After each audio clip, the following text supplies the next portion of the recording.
What's up guys? Today I'm going to be showing you some of my DIY clothing. This is going to be a short video.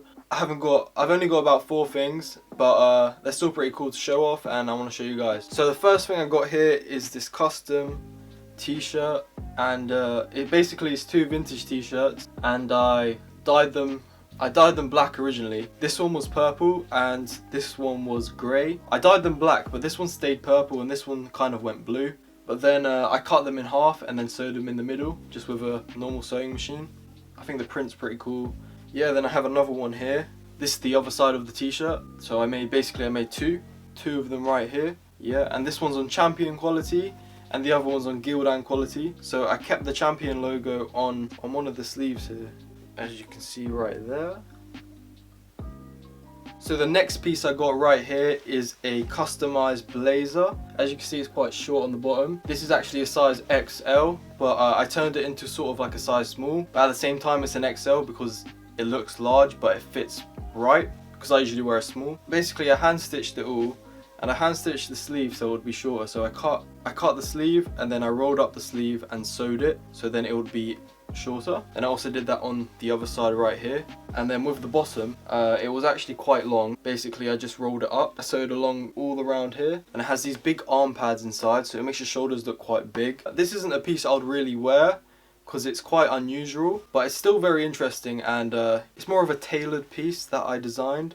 It's not like the other t-shirt and the hoodie I'm about to show you, because those ones are more about the graphics and how it looks, but this is more about how it fits. And yeah, inside, cut along the bottom bit so there wouldn't be any more material hanging off. Yeah, I got this in a charity shop, so US, a thrift store, and I got it for £1, so that's about, I don't know, 70 cents. So the next piece I got right here is probably one of the best customized pieces I ever made. It's filled with a bunch of graphic t-shirts. I hand stitched it all and I also bleached it, as you can see. And all these t-shirts were also bought in thrift stores. As you can see, a Bob Marley t-shirt here, an Eversense t-shirt there, and just some random vintage t-shirts from the 90s on the hood. And then also some vintage t-shirts on the front and a few on the back. And I would say it probably took me about 10 hours all in to sew it and cut it and basically do everything, bleach it. I did bleach it and then I let it dry overnight. And then make sure you wash your hoodies or whatever you bleach after you bleach it, because the bleach can infect your skin if you do wear it. So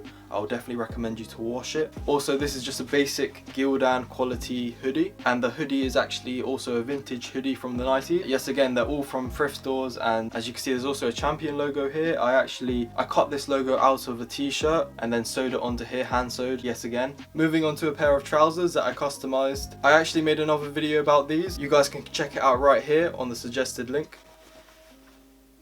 This is the first ever DIY piece I ever made. These t-shirts I actually bought full price. There's a Misfits Rep t-shirt right here. If you guys don't know that brand, it's Jaden Smith's brand, and I used to be quite into it a while ago. Yeah, I got this t-shirt from Jaden Smith in a meetup, and he gave it to me for free, but then I decided to cut it up and put it onto these trousers. It's also got the Clementine on the back. It was called Clementine's Records, the t-shirt. Then I also have this Jesus NWA t-shirt that I also cut up and sewed all around this t-shirt. And yeah, this is just a very nice pair of jeans from H&M. Yeah.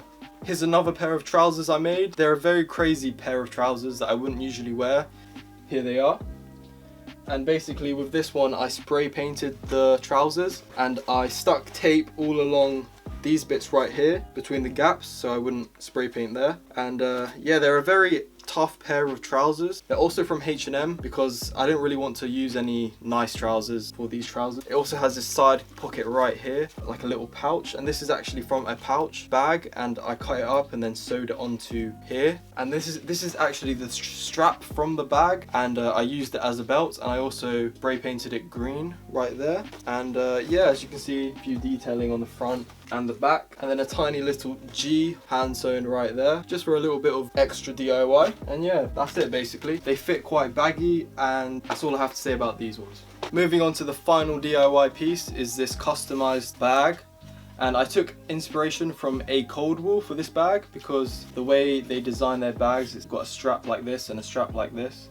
And it's usually sewn onto the side here and the front here. And yeah, this bag is actually made from a from a woman's jacket. It has been insulated on the inside, and I upcycled the jacket basically using different materials from that jacket. I used the pocket from the jacket, as you can see here, and then I also used this material from the jacket, and I took out the insulation, you can see, for the strap, but I kept the insulation on the bag here so it would keep more things inside. And as you can see, it's perfectly working bag. I did use an industrial sewing machine for this because I did this in my college. Yeah, it would have been impossible to do this without an industrial sewing machine because the material is quite thick, and I also had to sew along the side of this zip here just to make it sturdy. I used black thread along the side of the bag here, also inspired by a cold wool, and yeah, just a simple little pouch. Thanks for watching, guys. I hope you enjoyed the little video right here, and I hope to upload way more videos in the future. There's not just going to be fashion videos, there's going to be a lot of exploring and traveling videos, and stay tuned. I'm going to try to upload as much as I can. Please subscribe and like this video, and comment down below what you want to see next, and thanks for watching, guys. See you later.